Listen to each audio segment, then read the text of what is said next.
Now, you've always been someone who goes against the system to a point where your iconic film Mapantsula had to be made under false pretenses. This idea of a gangster who gets put right in the middle of this pressure cooker of defiance, somebody who has no political values actually is under pressure to make a stand.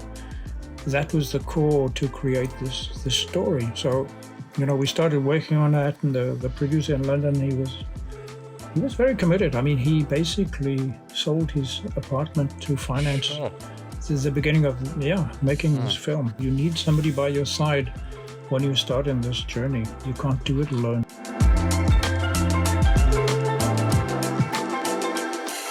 Welcome to the Film Biz Show, where we talk about the business of film, both locally and internationally. My name is Marcus Mabusela.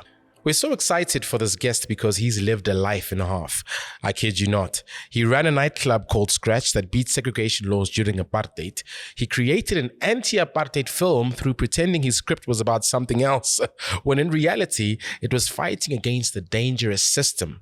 He created 5 films, and 4 of them have been screened at the Cannes, and recently his iconic film Mapantsula has been re-released in HD for everyone to view.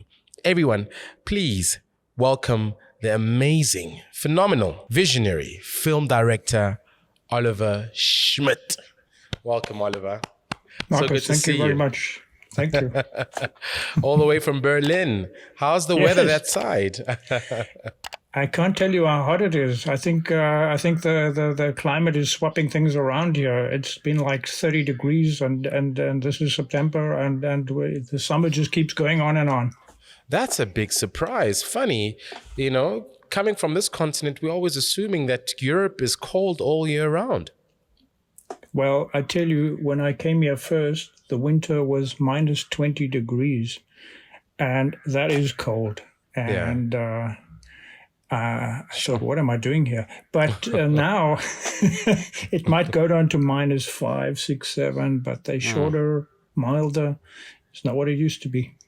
Things definitely are changing. There's something in the air, isn't there? Yeah. My goodness. Yeah, no. A lot of people know some of the work you've done, and you've done, some amazing projects.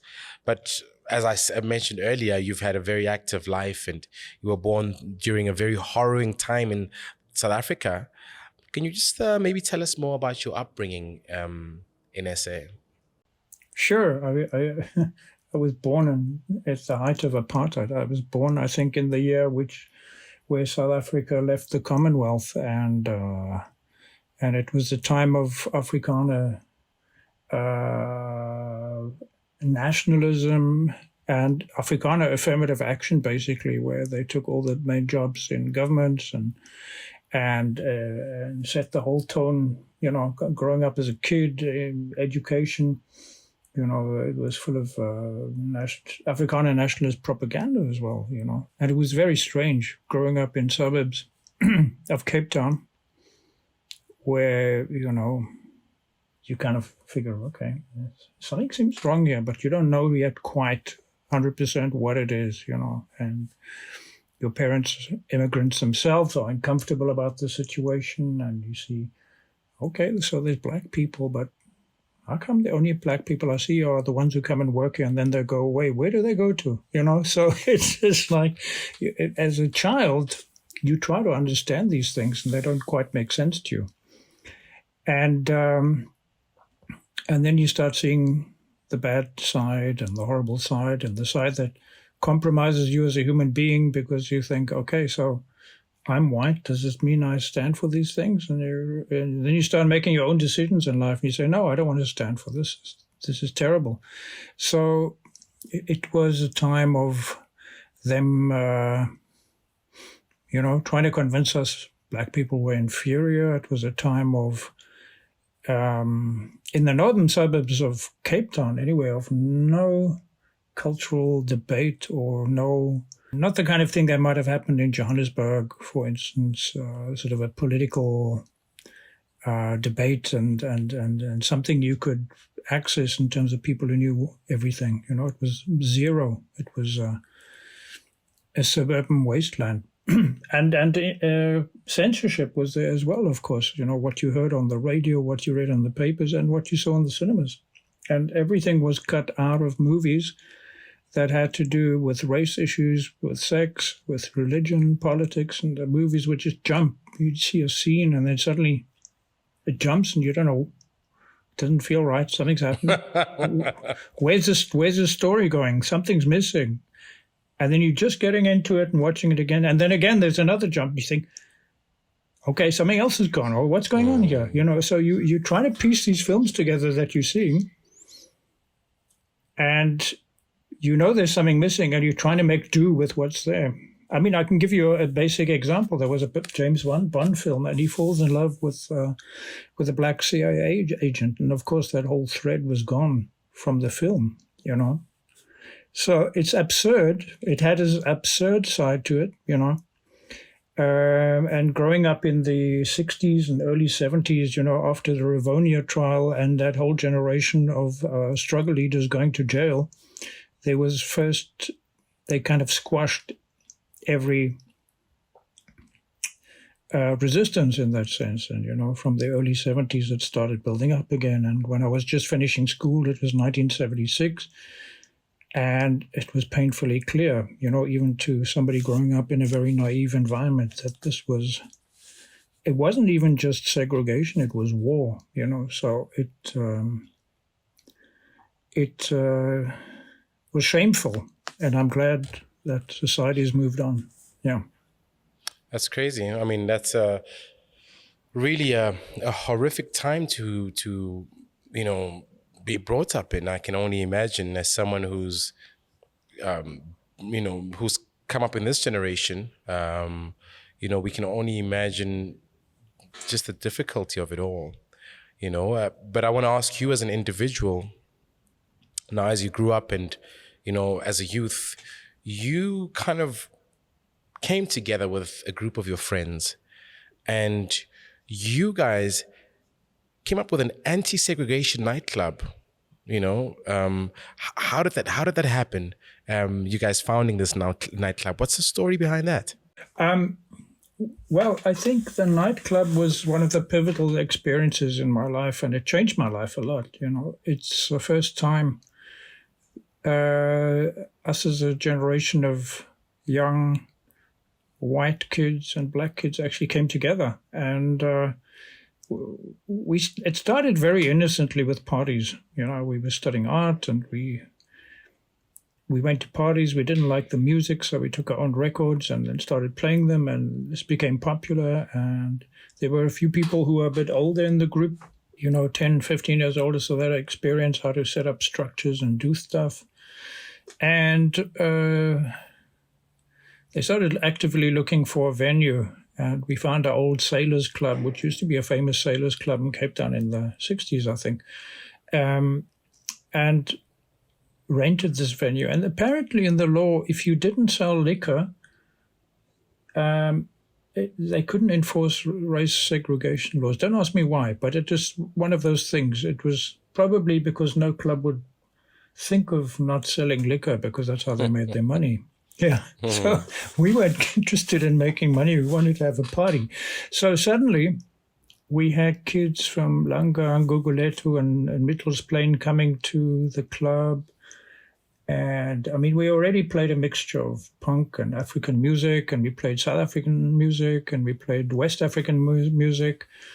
And as more and more black kids came, the focus shifted also more and more to reggae and not so much necessarily the African music, but the reggae side. So it became a huge reggae following in the club, and so lots of stoners in the club. Definitely. Yeah, okay. Who, you know, the thing is, who needs alcohol when, you know? Yeah, so it's gotcha. It's safer. Yeah. It's less aggressive, you know. Alcohol, True. the whole alcohol thing in clubs always makes people aggressive and fighting, and we had a very strict law policy to make it a safe space for everybody. Anyway, so there we were suddenly, you know, in one place all together doing one thing. after having grown up completely separately. And it just, out of something very small and naive, something important happened. And then the police realized that something was going on here and saying, why are all these black kids coming into town at night? And then realizing what was happening. So they got very nasty. They used to go to the railway stations and try and chase people away and make them go back to townships. And then they came to the club and started harassing. And they tried to arrest one of our patrons outside the club once, and they got a handcuff on his one hand, and he hit the policeman in the face. Wow. And ran inside. And we hid him in the safe next to the DJ stand. We had these big safes where the records were kept in. And then the police came in, and they were absolutely furious. And they made everybody go out, one person at a time. And this crowd on the street was getting bigger and bigger and more restless and restless. And they were furious that they couldn't find him. So it was war from then on, you know. And they used to make pretenses to break into the club, saying, oh, there's been a robbery, and they'd break in, or they beat up one of our group very badly once. And, you know, this carried on for another year probably, and then we closed. But it changed everybody's lives who went there. A lot of the white kids, including myself, said, well, I'm not going to the South African apartheid army. I'm not going to do that. And they left the country. I did too. And I don't know if any of the white kids there joined MK. I don't think they were ready consciously that far to do stuff like that. But some of the black kids did. I know afterwards they did. They went and joined MK, you know. So, but everybody who was there together, and it changed all our lives. Interesting. That's very fascinating. How did you manage to escape? What do they call this? Infantry. You know, the call up to the army, because apparently it was very difficult to do at that time as a young white male. Yeah, well, you could study, and as long as you studied, you didn't have to go. And then I finished my studies, and then I registered in Joburg to study, but it was just buying myself time. And then they realized, no, I don't want to come. So they then tried to send me to one of the worst infantry battalions that they had, which was going to Angola at that time. And I'd made up my mind, I'd just stay as long as I can and then I'll leave. So I booked a flight via Zimbabwe, and from Zimbabwe I then flew to Germany. I have 2 passports because of my German background and heritage. And so I ended up in Germany in winter, and with a lot of people who looked kind of very serious and not very happy in winter. Not quite sure what I was doing there, but I didn't regret leaving. I did the right thing. It just was a weird time for me, but there was no question. You know, my father also fought in the Second World War. Sure. And he was a German soldier in Russia, and it lived through the most terrible things. So they could understand my decision, but there was no ways I was going to enforce apartheid either as a soldier in the townships or go and fight a colonial war in Angola. So, interesting. I would assume that because your father had gone through the hardship of war, I mean, we've seen so many of these films, you find that, you know, parents are usually proud to have generations in the army. So it was quite interesting that your father, you know, supported you in your resistance. Yeah. Well, you know, the German history in the Second World War is not an honorable one, and he saw the most terrible things, and he was in Russia in a besieged town where out of 20,000 German soldiers, 175 escaped. You know, so he was in hell. He saw the hell, and he saw the. Was he one of the ones that escaped? Yeah. The others died, or? Well, the 175 managed to creep out through Russian lines at night, and of the of the other 20,000, most of them died, and I think 3,000 ended up in Soviet prisoner of war camps. So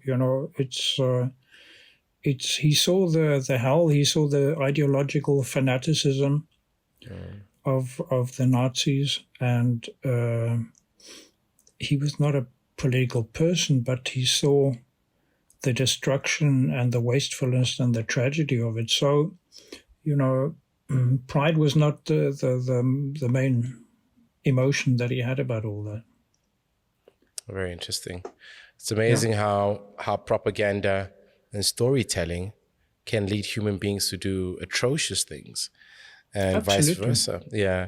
And I'm assuming that's possibly what inspired you to become a filmmaker. What was that inspiration for you to start telling stories? How did it start? Well, I didn't know initially. I wasn't sure, did I want to become a fine artist or a filmmaker? But I saw some radical movies when I was about 17. Cape Town had its first international film festival, and it showed films which were not censored. They got special permission, and suddenly all these 70s filmmakers like Herzog and Fassbinder and Nicholas Roeg and Lindsay Anderson and more and more and more, they all had films which were incredibly daring and political and to some degree radical in the sense of what they were saying. Nothing like what we'd been taught or brought up on. And I was so impressed by the strength of the courage of this vision that I thought this gives me hope that there's a bigger world out there, and that it was incredibly inspiring for me. So, there was no film school in South Africa at that time. There was one in Pretoria, which I think was quite conservative. I didn't want to go to that. So I ended up going to fine art school in Cape Town, and they said they had a film course. They didn't really. So I had a great time, and the club was great, but it was a kind of slightly roundabout route to try and find this journey to filmmaking. Yeah.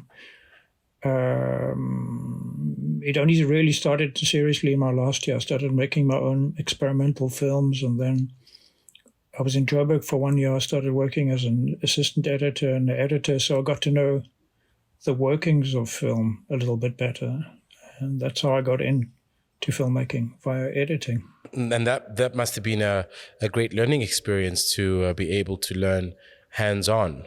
What were some of the films you made? I mean, you said you did an experimental films. In the genesis of your filmmaking career, I would say, what were some of the more interesting subjects, matters that you were actually drawn towards? Well, the experimental was very experimental. It was very abstract in the first year of working there, and then after that, I worked as an assistant editor. But I then cut my first documentary. I was one of 3 editors, but I did the main bulk of the work, which I did until I had to leave, and then somebody else finished it. It was a documentary film called The Two Rivers, and it was a film narrated by a man, philosopher, thinker, if you like, from Venda, and it was partly about Venda culture, but in a larger sense, it was about South Africa and the destruction of traditional values and culture and the consequences of apartheid on identity of whole peoples. So it was a very intense project to work on. Which year was this? That was in 1983. Oh, it was very brave of you in that time to create such a story. Well, I was the editor on that. I didn't create it. The filmmaker was called Mark Newman, but I worked on it, and that was great. And then I went to Germany and worked for television there. But But before, when I cut that film, but I was also working with a group of people where I met Thomas Mokotlane working on a low-budget film. And that kind of inspired me to keep contact with Thomas Mokotlane and to talk to him about doing a project which ended up in the project Mapantsula.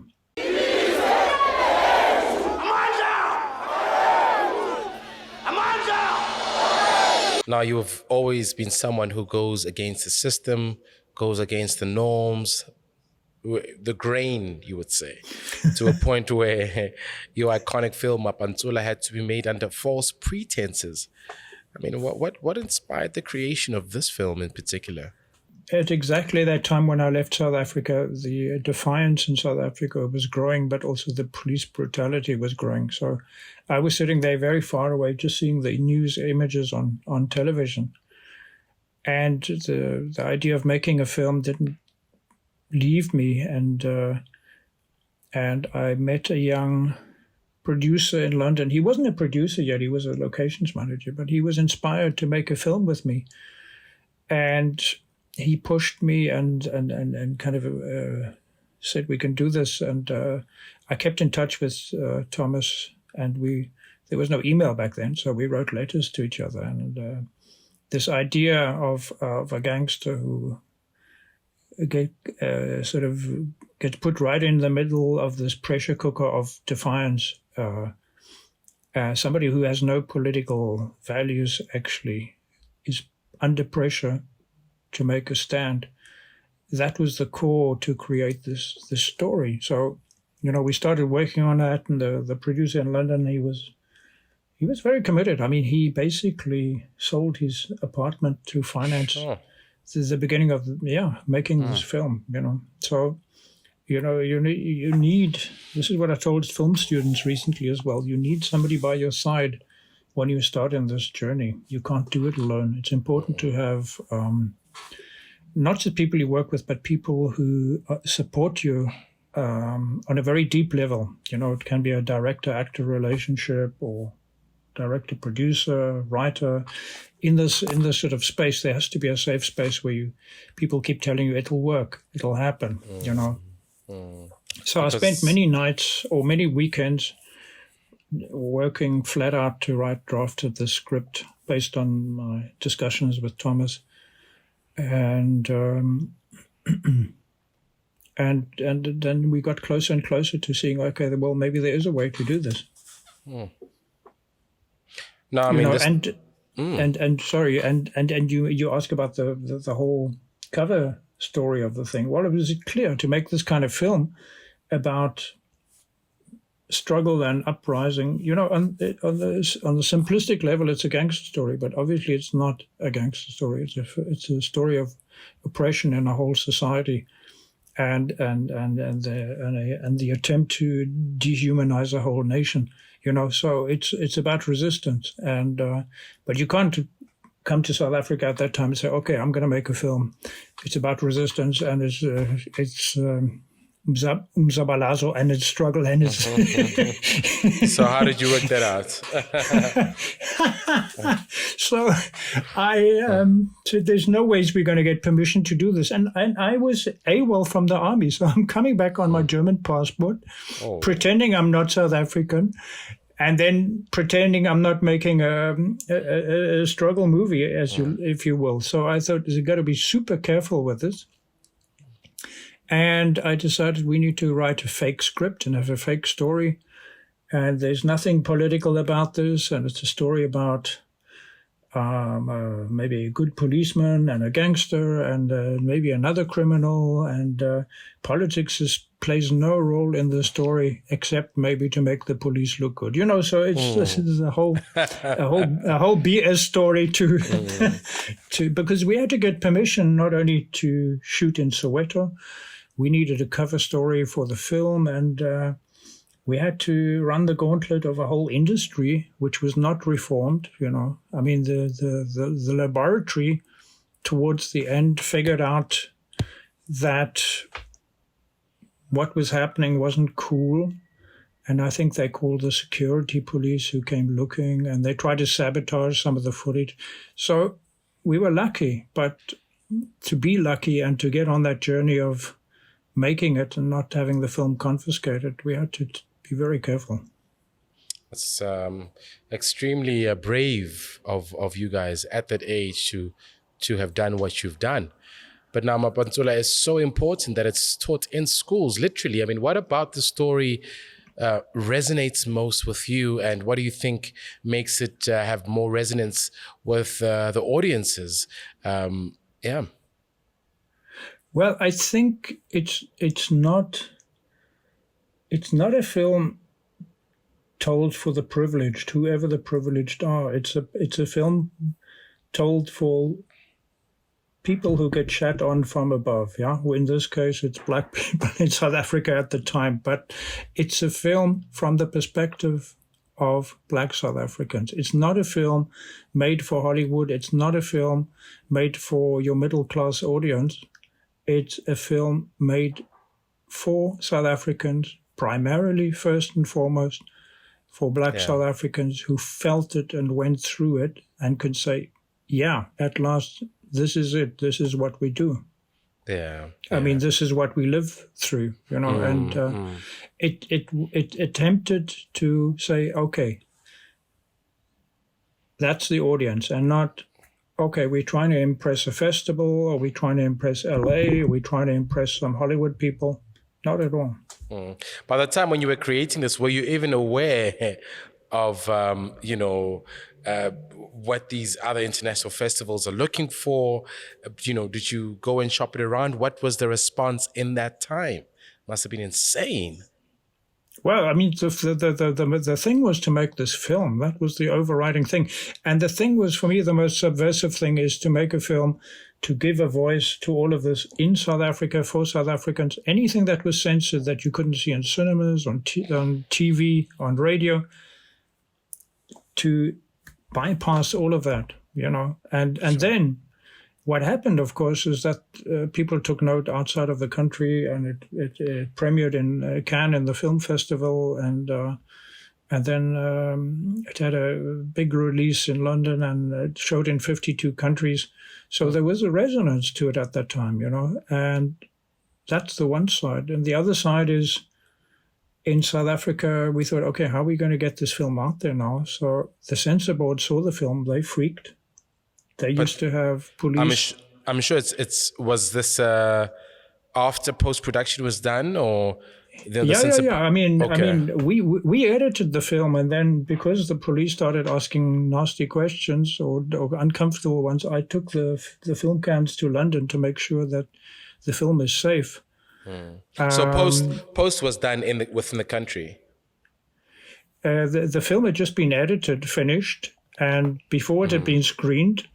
And we started getting weird guys who came to the edit room saying they're journalists. But, you know, security police dressed in a very specific way back then. And it was not fashionable. And you could spot them a mile off how they dressed. It was like gray shoes and funny pants and this and that. And, you know, nobody else looked like that. And it wasn't uniform. It was just their own dress style. It was just a look, but it was a look. Okay.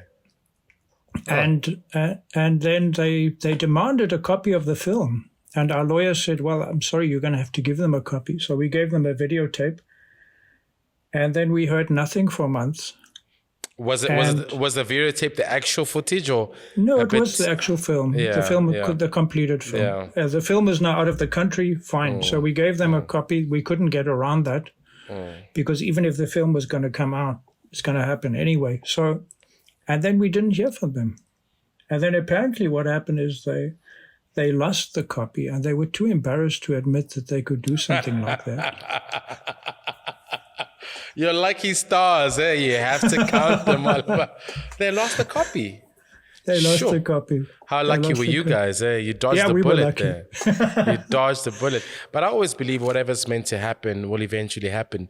And very clearly, this story was supposed to be told, and nothing or anyone could hold it back. Yeah. Yeah. And that's how we felt. And, you know, we didn't think of ourselves as being brave. We just thought of, we have to do this. We have to do this. This is happening. It's got to happen now. And And it was weird because the censor board saw it, and they had police and military on the censor board back then, and they almost had a heart attack. And then on the other hand, you had the head of the censor board was supposedly liberal, and then there was this Mnet Awards where the film was, and the head of the censor board, there, and he comes and congratulates me, and I think, okay, what's going on?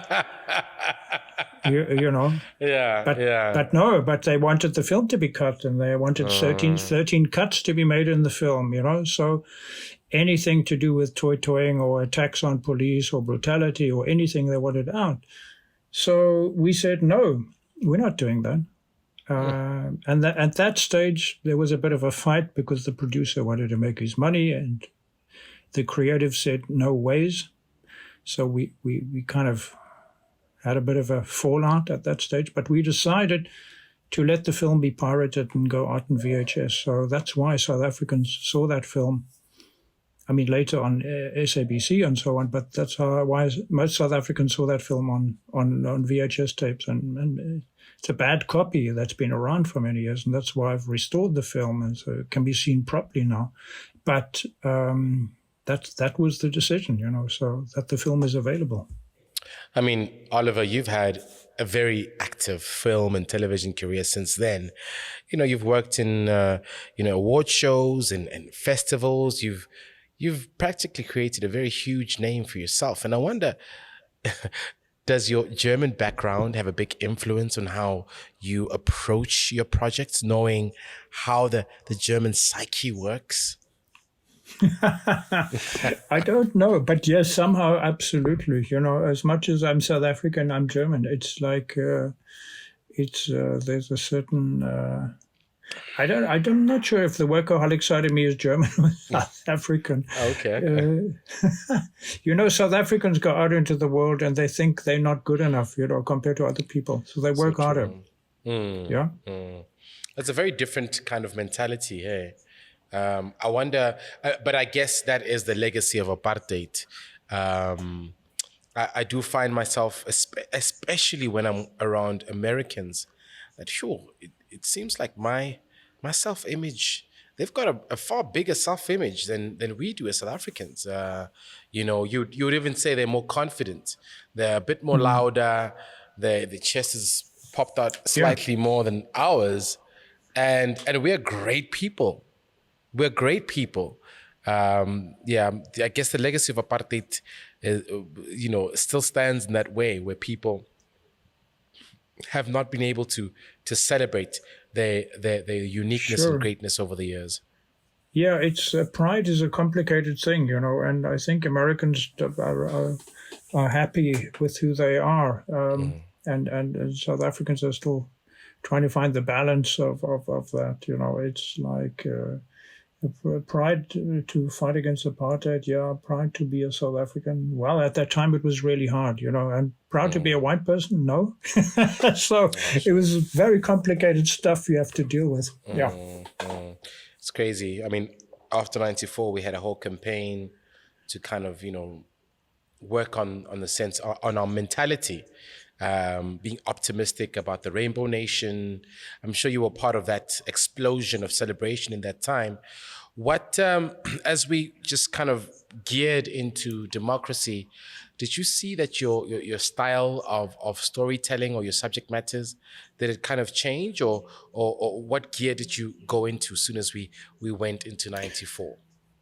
Well, I think a lot of artists were left at a position where they finally finding them a voice, a kind of voice of opposition, but then you're not in opposition anymore, and it's a weird thing because you're trying to, if you like, get up the courage or find the language or find the way of talking about stuff, and suddenly you want to make all these films and people say, but that's done, it's past, it's finished, And I spent a long time working on a project at the end, before the end of apartheid, but moving into that new age about Robert McBride, who was a Mkhonto Wesizwe operative, and he was very well known at that time. He was very successful at smuggling arms into the country. A lot of people hated him because he put a bomb in a bar in Durban.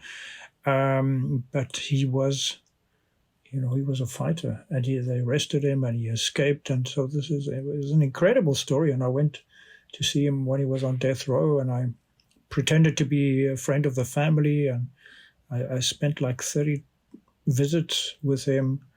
Couldn't write anything down, but I memorized everything he told me, and then I would go and sit down in some Pretoria takeaway place and write it down, or when I had some time, I would go to Mapantstula and go and visit Dolly Ratebe, who insisted on making a meal for me. And it was so this is all merged into one at that time. And I didn't have much money, but I tried to use the means I had to develop this story. And this was 1989. And I even went to Lusaka, and I went to speak to Chris Hani, and I gave him the short version of the script to read. And I was amazed that he would meet me, but I think it's also on the basis of having made Mapantsula, and it was a film that was seen in Lusaka as well. And he came with his wife and his 2 kids, and I'm amazed, just somebody who was living in such a dangerous condition with a price on his head would do that. And he sent me a note the next day. He said he thought it was well researched and wished me well with the project. And I've almost found money for it twice, but to make a film with the politics, which is kind of a more radical film than Mapantsula, because it's kind of by any means necessary, and difficult moral things like civilians dying in a bar from a bomb. People were very scared to put money into that. So it almost happened once with a company, big French company who did Bertolucci films. They went bust with a Bertolucci film, so that didn't happen. And then it almost happened again with a Spanish producer who'd made some very good films. But by that stage, Robert McBride was out of jail, and then suddenly he didn't want the film to be told like this anymore. I think it was a very balanced story, but it wasn't heroic enough for him. And, well, her real life is never completely heroic. So, I spent 5 years of my life working on that, and it didn't happen. But this is the journey of filmmaking. Some of these things work, and some don't work out. And years later, I made Shepherds and Butchers, which is about death row.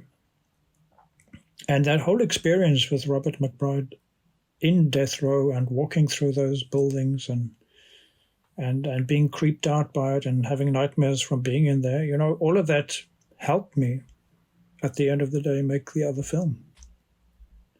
Very interesting.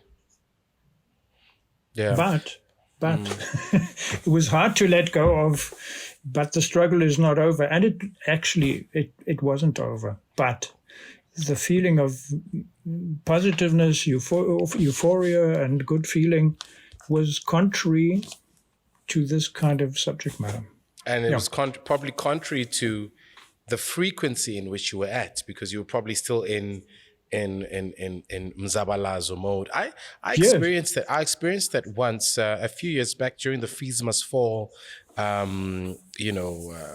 What should I call it? Fees Must Fall strikes, and I was producing a play, which we took to the National Arts Council, and I got phenomenal alumni from UCT, and the story wasn't so much related to the Fees Must Fall subject matter. But because they'd been in this, and they were very integral in what was happening in Cape Town, when we got to Grahamstown, and because I was an inexperienced producer director, my administration was not so great, and I thought I'd formed a sense of camaraderie with these guys, and what I loved about them turned on me. Now I was the oppressor. I couldn't pay the week's wages, and they down tools. And now that they're older now, and we're friends. And they, one of them, my buddy, he was like, you know what, Marcus, sorry about that, because we were conscious. We were so much into that frequency. Everything was about rebellion, and we didn't see the bigger picture that you were trying to build. And the fact that you were inexperienced at that time and you'd made some mistakes.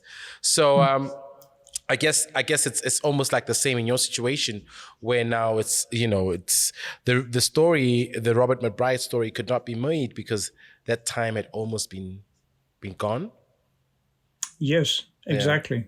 Yeah. Exactly. What's your You take know, on I mean, you've seen a few seasons in this business. You've seen, things come and things go, but what's your take on the element of timing? Timing. timing in what sense? In film? Yeah, As a take? the time in which a story is acceptable. Ah, What do you want well, to tell, yeah, yeah. well, this is the most important thing. You're lucky if that timing is spot on. I think there are fashions, and you can fit in with those fashions. Yeah. Whether it's dramas or horror films or comedies or films about rich versus poor. There Yeah. definitely are these. Sometimes it's one cult film, and then there's a whole spin-off about 20 films people either copying or being inspired, and then there's a whole thing that develops out of that. That's fine, but this is once off at the right place in the right moment. I don't think that happens that often. You're lucky if it happens once in a lifetime. Yeah. Mapantstula was that kind of a thing. Life above all is about a small town in South Africa, and it's about a family struggling with AIDS and being ostracized, and about fear around illness and death. So was it the right time? Yeah, it was the right time, but was it the right time for the audience? I don't know. This is the thing. It was a highly regarded film. It was on the Oscar shortlist. Well I'm very done, proud man. of the film, Phenomenal. but it did a lot of people go to see it? Not that many, but that doesn't necessarily matter. I think it's a statement within a time, and it's not intended as a negative statement. We had our screening at Cannes, and then South African Minister of Culture came with the art structures, and she said to them, "Why do these people always make films like this?" And it kind of shocked me, because that's not the intention of making this film. It wasn't intended to be a pessimistic, negative film, or it wasn't Afro-pessimism in any kind of way, But then I realized there's an incredible sensitivity from the higher echelons of nation building about stuff like this. Definitely, yeah, there is. I mean, it goes to show with that department who were there and scrutinizing the film, and people who were chopping the film, films back in the day to try and censor it so people could not receive the information. But goes to show that the people in the higher echelons of society are very much aware of the power of film. And Oh, yeah. yeah, definitely. I mean, I was having a conversation with a friend who's also a parent, just like myself. Just say, I'm in this day and time, it's so crazy how, these kids regurgitate what they see on television. And some of these cartoons are extremely toxic. And as parents, you have to monitor the content in which they consume. So now the responsibility has now come within the household to say, no longer is it controlled just by government, because it seems like now money rules the world. People just, they consume whatever pays the bill, I guess, whatever is put out there. But it's the responsibility of the individuals within the home what gets consumed and what's not, But I mean, now with the critical, success of Mapantsola, and now with its acclaim, it brings a sense of nostalgia within the industry. Is there something within the TV, film, and television space that kind of excites you, resonates with you right now, because you've gone through all these periods and these seasons? What is it that keeps you going? What is it that keeps you inspired? what keeps me inspired is looking for a different perspective, or turning things on their head, or poking at these issues, which are moral, political issues. Not to wag a finger, but because I just feel what you're talking about, content. There's content which leaves us,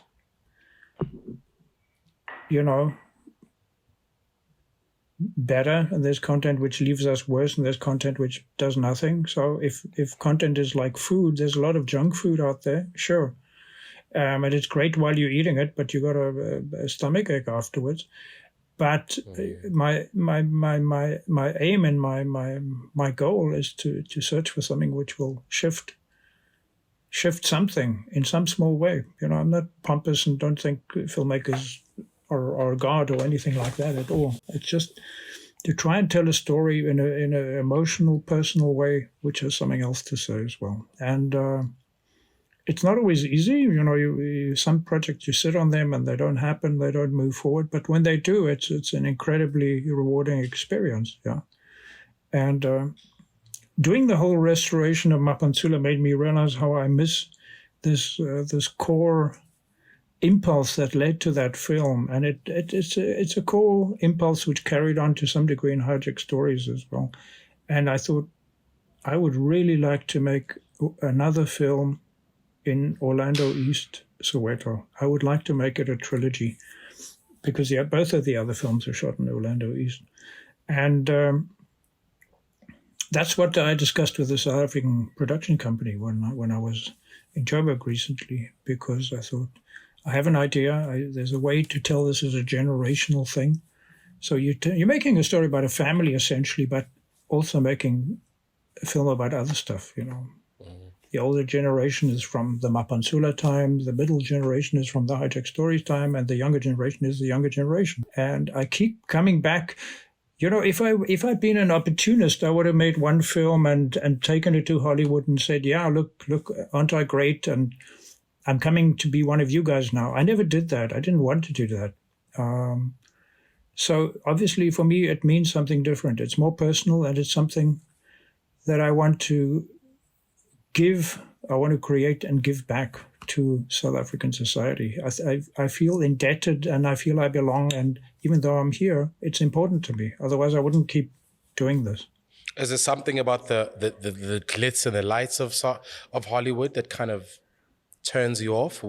What is it about the allure of Hollywood that I don't have a moral judgment on it. I think it's fantastic, and I think it's a huge playground, and I think it's an incredible opportunity. But it's not why I made Mapantsula, and it's not why I made any of the South African films I made. I mean, the one Shepherds and Butchers, I used international stars, and that was kind of a prerequisite on the film, and it's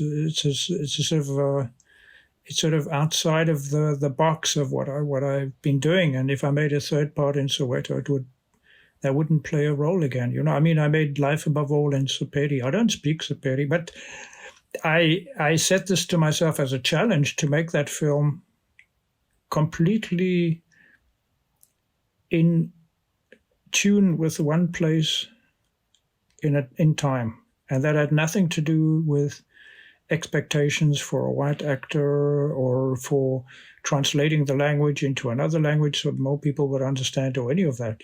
So the specifics of being in one place in one time is what's important to me, and that's what happened with Paris Je t'aime, which was not South African, but part of the love stories set in Paris, where each story is in a different part of Paris. So I spent a lot of time walking 3-4 days, just walking around that area, trying to figure out what would make a love story so different just here on the streets in this area, that if you cross the road to that area, it'll be something completely different. It's kind of weird on one level, but I believe things are specific to place. Yeah. Mm-hmm. It's true. It's possibly, and I think it's important. I'm sorry, I just want to say that's possibly why you'd find traditionally when people meet and they're from the same kind of area or background, maybe there's more chances of of that union kind of having, of lasting, I suppose, because they share similar. But we've seen through history sometimes it does not always work out that way. But it's very interesting, the observation.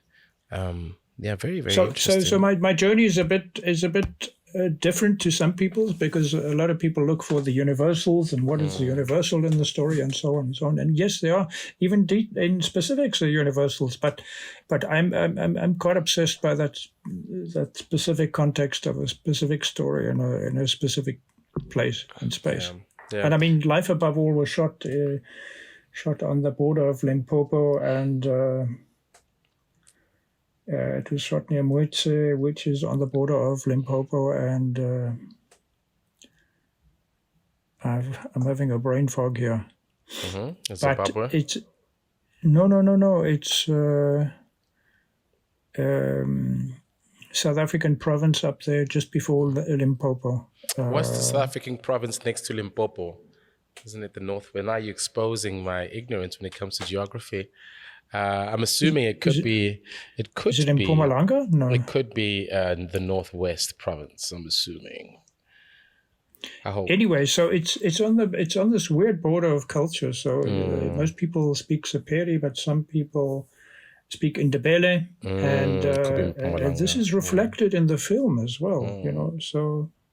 But as a director, that's what I mean. As a director, how is it to direct a language which you can't speak?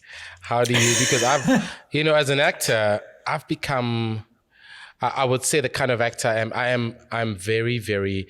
If actors were children, I'd be that child who needs nurturing from their director. From the, as soon as I get the sense that this is the kind of director who just lets you do what you want, I get a bit disheartened. I love watching my director and understanding what they want to say, looking at their facial expression, getting a sense of where they want to go. So now if it's in a language in which you don't understand, how do you kind of do that process of kind of articulating your vision into my vessel as your tool? Well, I mean, every scene has an intention, and every character in that scene has an intention, and even a script like this has got the English translation on the one side and the Seperi on the other side, and then you have to trust the process. And if you, I think if you have empathy and you listen to tonality and you don't understand the words individually, but you understand the expression of the words. It's weird maybe, but it kind of works for me. I mean, I did it with Paris Je t'aime as well. I mean, I don't speak French, So, and maybe because I've had hearing problems all these years, maybe I focus less on the spoken word and more on the face and what is happening there, It's just amazing how the human faculties get to be amplified when the others aren't so strong. Or was it Beethoven, who also had a hearing impediment and became just a phenomenal, composer? So I find that fascinating. But now, Oliver, we're going to move to another segment of our show. That's the game segment. Now we've got a quite a cool game to play with you. It's called Fill in the Blank. Okay. So we're going to say a part of a sentence and you will fill in the missing part according to whatever you feel you want to say. Cool. Now, number one. I make films because I want to communicate. I make films to surprise. To surprise. It's beautiful. The best film location in the world is? Orlando East. Orlando East. Ay. Pagani. You're my guy, man. You're my guy. I had a wonderful guest on the show and she said Cape Town. I'm like, what? Can we be creative? I love that. Okay. My dream movie lead is the one that I'm hopefully going to be working with, Tim Roth. Hey, all the best. All the best. Is there a movie that you guys are working on at the moment? Okay. Yeah. Hopefully that goes well. Awesome. You cannot make a movie without humility. Oh, wow.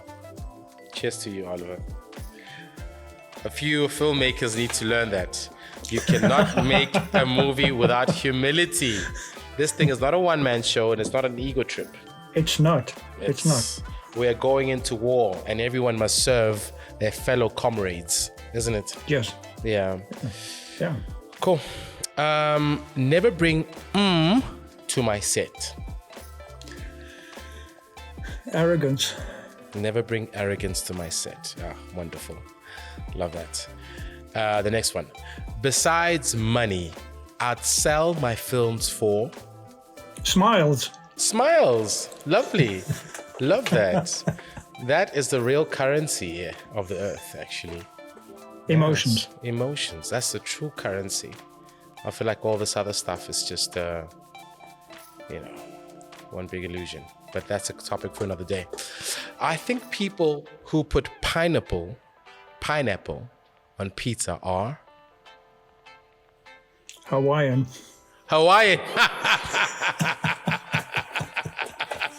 Well, yeah, I do have a bit of a island genes in me. I'm sorry to Hawaiians. If you could collaborate with anyone else in South Africa on a film, who would it be? Jamil Kubeka. Jamil Kubeka. Shout out to Jamil, man. We still have to get him on the show. I think man, he really is, the kind of guy you meet once in a generation. Definitely. Yeah. Guys, we're going to have Jamil soon. Watch this space. Good. Next question. Which director from anywhere in the world do you admire and why? I'm going to start with the first one that I really admired, and that was Stanley Kubrick. Oh, yeah, definitely. I saw 2001 Space Odyssey, and I think it was the first film I saw which had a vision about mankind, space, AI. I mean, really, it's about AI as well, which is happening now. And I thought he was such a visionary. I saw that film 10 times. It really is quite a responsibility as a storyteller to carry the eyes, the thoughts of your audience into the future or into the past with care. Yeah, it's a huge responsibility, and he's done that very well. Here we are, about 20 years later, right in the thick of the subject matter, AI and absolutely. Space. And phenomenal. Well, Oliver, thank you so much. Thank you so much. We've had an amazing time together, learning Marcus, from you. Yeah. It's been great. It's been great. And we've discussed things in a way that some of these discussions we've had in a way I've never spoken to anybody about in this way. So it's great. Thank you. Yeah, I'm very sure that South Africa is going to learn so much from you, especially these young creatives, because you are the custodians of our heritage. You are one of the ones who've kind of paved and shaped how the look and feel of our narrative today. So we want to thank you. Learning from you through all these amazing films you've created and the influence you continue to have on the industry is phenomenal. And we truly as the Film Biz Show cannot wait to see your latest works. Your drive and your passion, your love for the craft are well noticed. So we thank you. Thank you, Oliver. Thank you. I'm honored and humbled. Thank you very much. Take care. We would like to say thank you to Fortunewell, the Dynamic Workspaces, as well as the Magic Lightbox Company for supporting and sponsoring this episode. Please make sure you like, share, and subscribe to this channel.